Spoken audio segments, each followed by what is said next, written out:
Hello everybody, welcome to another episode of gaming news and all that good stuff. And as always, the syncing is there, is working on the background I think. But yeah, I also publish on my blogger post, kind of a thing there. And also in Patreon, it's free, but it's there for extra support if you can. Yeah, and later of course I will try to manage to get the XCOM 2 episode here. And if not mistaken, the next episode of White Bastards will be the last. So I get a free slot, then I will see if I can manage to start doing some demos here and there, or even do some, I don't know, or live stream in one day of the week. But I'm thinking about it, how to handle that. I don't know, we'll see how it goes. Or maybe just do one series. XCOM is complicated. I think it's going to take hundreds of episodes to reach there, or at least 50 to 60 episodes. I don't know. We'll see how it goes in terms of because I have a lot of games that I need that I want and need to go through, so I can catch up my 5 years of gaming, of not gaming. And yeah, basically that's it. So not much happening, but some interesting news. The rumors of the Nvidia super SKUs continues. Now we have Copite 7 Kimi. I think I already mentioned this fellow a few times here.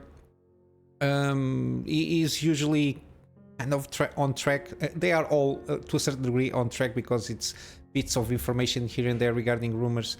But yeah, he says regarding the 4080 Super, the 20 gigabyte memory capacity might not hold true, mainly because of the mix back of in terms of chips, 102s and 103s. The fact that to manage to get the 20 gigabyte of memory in terms of VRAM, they need to employ 320-bit or 160-bit memory buses, and at this time 102 is possible. And 103 supposedly it's also possible, if not mistaken. And of course the other ones are not. I don't think they have. They cannot handle enough memory bit memory bit bus for the 20 gigs. But yeah, the later option, as you see, 103 is limited to 260. Yeah. The 103 is limited to 260-bit memory, so I don't know if there is a typo here or here. I'm not sure. But yeah, it makes sense, the 320 to 160, because it's a double in terms of value. Usually it's around doubles when it comes to this kind of things in terms of implementing even like memory capacity, and to a certain degree each module has their own memory bus width, so it makes sense that they can manage to do this in this way. 256, I'm not sure. 256, which one? Now I'm getting confused because I read this for the second time and I got a different conclusion in my head. But yeah, I think 256, I think it's possible. Not sure how it exactly functions, but yeah, this is like the main thing here. And the 4070 Super also should be between two chips. Already covered that. Also 103, 104, depending. I think depending on the yields of the chips itself. If the 103, which is the higher one, doesn't have like enough unlockable CUDA cores and all that stuff in terms of full performance, they will take advantage for the Super. And even though the Super might have a better chip in some specific cases, according to the information that is being leaked and rumored, it cannot perform better than 104. So it's going to be a very downgraded 103 per se, and and good yields for the 47s, and it will maintain a little bit lower in terms of performance regarding the 4070 Ti. It's already my speculation, because how they are going to name it now, they have to integrate it between all of the lineup they already have. But I think they will leave room here, because 4090, 4080 Super is going to be way below this kind of performance of the 4090. But then I will for sure it will leave space for the 4080 Ti in the future, probably, maybe, if there is like enough chips and it seems enough demand. Again, the pricing is going to be an issue because supposedly, for all the information, again, I will reiterate, it still maintains, supposedly, I think they want to make 4080 Super around the same price of a MSRP of a 4080 non-Super non-Ti, which is around $1,200, and probably lower the 4080, so it can be more competitive, I assume, with the 7900 XTX, because they are, in terms of performance, in terms at least rasterized, and in some cases even ray tracing, they can be quite trade blows with each other. The problem is it's usually between $300 to $400 difference, being more expensive on the 4080 side than the 7900 XTX, and we saw some good deals on the XTX around 900, I think, I want to lie, or between 850 to 900, which is pretty good. And again, the GPU itself performs pretty well. My main concern is at the moment with Alan Wake in terms of performance, because we got some things here with tweak down. I saw this, that I don't know, this comes from the official kind of a thing here from Nvidia because of the graphics. You can see it's from official. Mainly because, but how they do about it, they just put RT full ray tracing, everything on max with DLSS 3.5 and path tracing and all that jazz. And of course, even the 4090 just does like 30 frames, the 4080 20 and the 4070 Ti 17, around that. And this is okay for of course 4K. I assume that will, as you can see, fake frame rates, even with the 4090, the latency that you're going to have, it's the same as you playing 30 frames.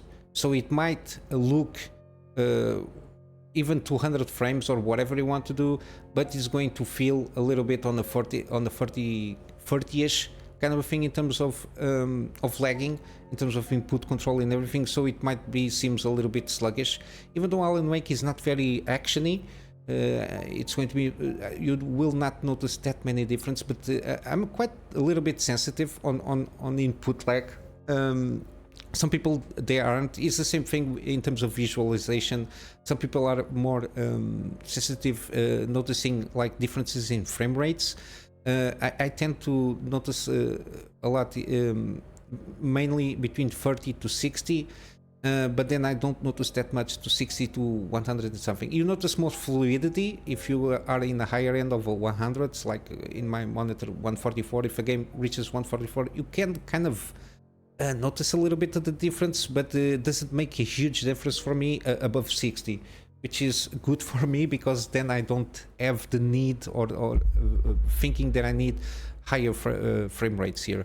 That's why usually my main thing is at least 4K 60. With the current setup that I have to have at least 4K 60. But yeah, in terms of performance, again, with everything full on, I think if you remove again the ray tracing stuff and all and keep the max settings, because I think at least 30%, sometimes 40% on the hit in terms of performance. I think you can get 4K around 80 frames, or at least minimum 60 frames per second. Here, I'm not so sure with the 4080, mainly because of the VRAM issue. It's a little bit lower, and it tends to use a lot of VRAM when you start turning up these technologies here. But my main issue with this article is the fact that like in a lot of fields, this kind of media is just praising the fact that this is how you're supposed to play the games, and this is for a very niche market. The way it's like everything. You dream of driving a Ferrari, but you're going to drive like, I don't know, a Honda Civic or like a normal car. And the fact that you just putting this in the face, saying that, blaming people for not having a Ferrari to play the game to a certain degree, or to go to the racetrack, it's too much condescending on, for my taste here, because here on the high end the 4090 can push 130 frames per second with 4K DLSS 4.5 with frame generation, ray reconstruction, super resolution, full ray tracing and max settings. It's incredible. And here they continue, if you're focusing on 4K native rendering, sitting around 32, which is with everything on, of course. It will be more frames if you turn off this kind of shitty technology to a certain point. You're missing the point. Like Cyberpunk's whatever overdrive mode, Alan Wake 2 is meant to be played with upscaling tech like DLSS and the new ray reconstruction technology. This is my main issue here. It's not the way it's meant to be played. The way it's meant to be played is people that have a lot of low-end and mid-range kind of specifications in terms of their PC, and be able to play playable frame rates on their games, regardless of the resolution. Of course, the more heavy you want to put on the resolution, you will push more on your hardware. But the lesser resolution, it should not maintain like the low kind of performance in terms of frame rates. And this kind of messaging is it's not good. It's not good. You're just kissing in the ass to the Nvidia, which they don't care about you. I don't know if they got this kind of, I don't think because they launch on YouTube these things, so it's not even like early information like a scoop or something like that. They give to this kind of sites, so I don't understand why they're kissing so much. But yeah, then you have like the 4040p and the 1080p. Again, they just go about it. As you can see, even 1080p, they like 200 frames per second. I think that I'm not sure if the engine is like aiming for 200 frames. I'm not sure. But yeah, it is not good. Then they say finally the low end can push with everything full on. But then again, this is for the 40 series. Again, 40 series, the ones that can handle all this. If you have a 40 series, you don't even have like a notion how it's going to play out. Again, you have to wait, and I always wait for independent reviewers. Usually Gamers Nexus, Hardware in the Box, those kind of people, they usually do an excellent job going about it. But yeah, and 30 and 20 series, they are still be able to run the game to all intents and purposes, and basically everything below that from the part of AMD, the 6000 and below 6000, sorry. You cannot play the game supposedly because it's the mesh renderers or something like that. So basically, it's something that it's not those the 1000 and below and 6000 and below cannot handle the mesh shading or something like that. I covered that yesterday. That thing, it's like a technology basically of how the games are rendered and presented on the monitor. Those older GPU supposedly cannot run this game, which is not good news. But yeah, we'll see how it goes. I know the game is going to look beautiful. It's going to be kind of a benchmark to a certain degree, like Control was a few years ago regarding ray tracing. It was like a showcase game until, of course, Cyberpunk came out. But yeah, we will see how it goes. I assume they will at least. I think. I just hope that the game is playable at good frame rates without this turning on, because only 40 series can take advantage of these technologies they are posting about. It's kind of a pressure or shaming consumers that don't have the latest technology, like anybody else has this like a hobby to just spend every year full amounts of $2,000 and up in hardware just to keep up with their thing. This might go, I don't know if it's going to affect sales or not, because if people started to feel that they are being shamed of not having the latest hardware to play the game, people will not play the game. That's for sure. And these guys seem to not understand that you have to be more comprehensive and more broad on the audience that you want to reach out. They just focus on basically shaming you not having the latest GPU, the latest hardware to take advantage of the software, which in this case is the games, to take advantage of at least have playable performance on your hardware, which is a shame for me. It's one of the things that drives me crazy. But yeah, we'll see how it goes. This kind of message is not good, especially for this kind of independents and less known outlets. I understand IGN and GameSpot, they are just bought out simply from sponsors and everything. Everything has to have a sponsor. They just shill all over the place to a certain degree. It's the rare case that where they can be more critical and more truthful on the things that they can, but usually it's covered in a mist of disguise of kissing the butt in the other in the other hand. But yeah, okay. And lastly, we got from Starfield. Again, it's to the modders to fix the goddamn games of Bethesda. First unofficial Starfield patch fixes unaddressed errors, bugs, and inconsistencies. Again, it's available on Nexus mod. It's kind of on the same vein that Mass Effect community patches and unofficial Skyrim community patch.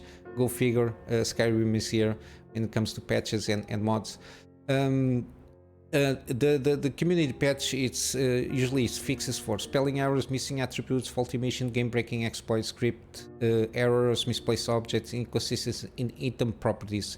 Of course, there is no game balances, no nothing. It's just those little things that can be annoying if you pay attention to those details when you're playing the game. It can sometimes it can even be immersive breaking, but yeah. This will continue, I suppose, updated while they find more things to do, and for sure after, if Bethesda addresses those issues that are here on the community patch. Okay, and the community patches kind of mod here, just reference to the log notes. The notes on there, for sure they will remove it as long as the Bethesda addresses those issues. But yeah, it's something good to see. But yeah, usually modders fix the games of this guy.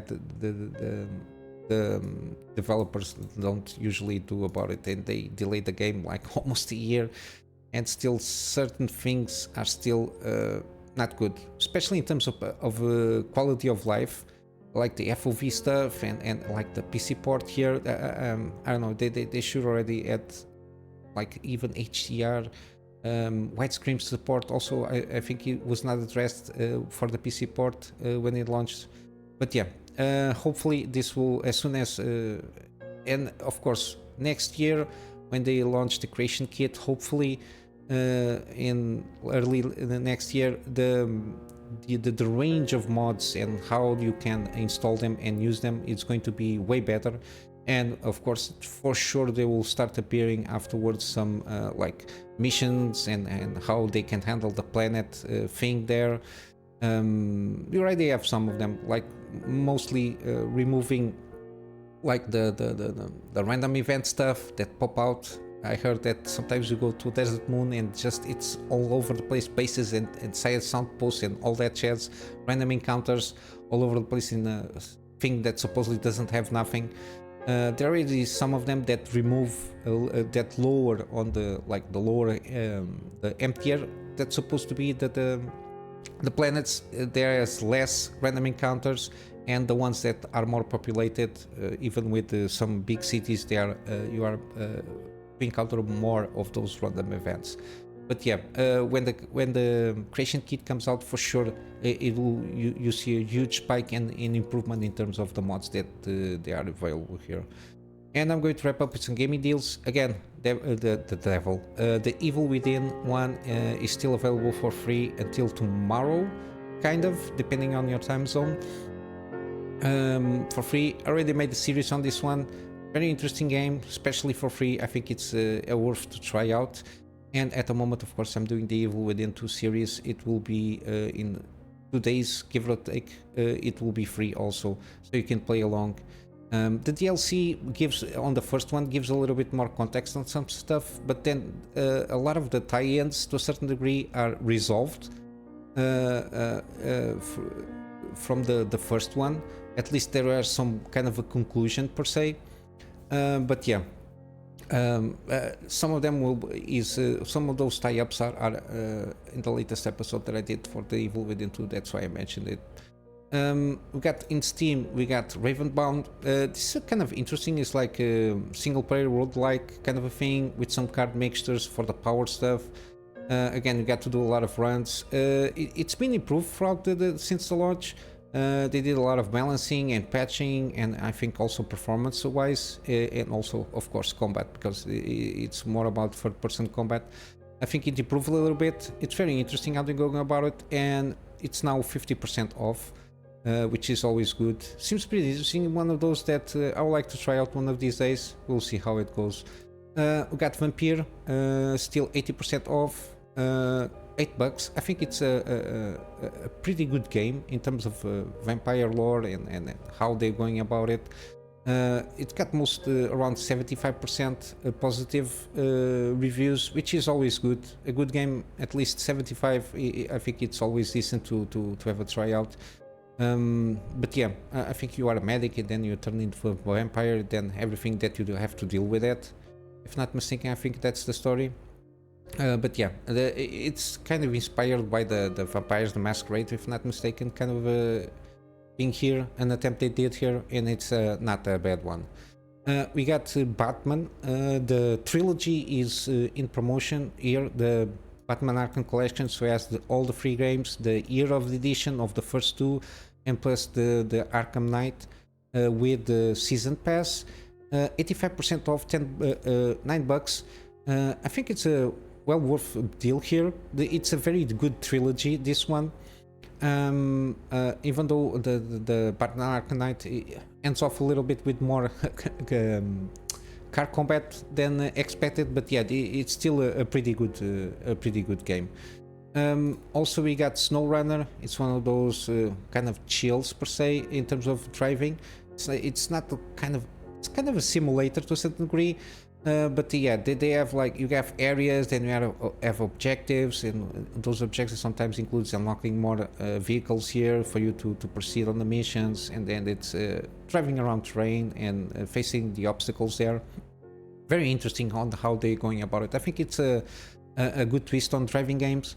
Again, this is not a racing game, so you're not going to reach there first. Is try to reach to the end, whatever time it needs to be taken. But yeah, 50% off. I think at least the base game is a very good option. Then you have more stuff like the first anniversary. You got more bundles because they did like a free year kind of a thing in terms of updating and adding content to the game. We are reaching basically to the third year. But yeah, you got a lot of bundles here if you want. But you can try the base game, and if you like, you just take advantage of the fact that there is still the bundle stuff here. I kind of like this game. It's more relaxed. You don't have the rush of reaching first and the multiplayer stuff that doesn't. I think it does exist here. I think you have like co-op if possible. I think it's possible in this game, co-op. I'm not sure. Yeah, online co-op. It's good to have friends to go around, chill out, and do the things here. And lastly, you got Darkest Dungeon 2. 25% off. This is not, I didn't see the reviews, but it seems that it is not that good as the first one, even though it's a pretty decent game. Again, turn-based, with this kind of dark, gritty fantasy kind of thing going around here, and it's very roguelike to a certain degree. On how you go about it, but yeah, you got the squad management stuff, and then you got the positions you have to juggle with. Seems pretty interesting. At least the first one seemed pretty interesting. Again, it's an indie game, so I think it's well worth at least support people with decent games that they are indie developers, so they can continue to do their work. And yeah, basically this is it, guys. I'm going to wrap up here with my plug for my Patreon for extra support. At the moment, the extra support will go through to the storage. I need storage to have more backups of the projects that I do for my private clients, and of course some space also for the videos that I do for the channel, which is basically what I need for at the moment. And with all that said, guys, I will see you in the next one. Until then, Kunamy Master out.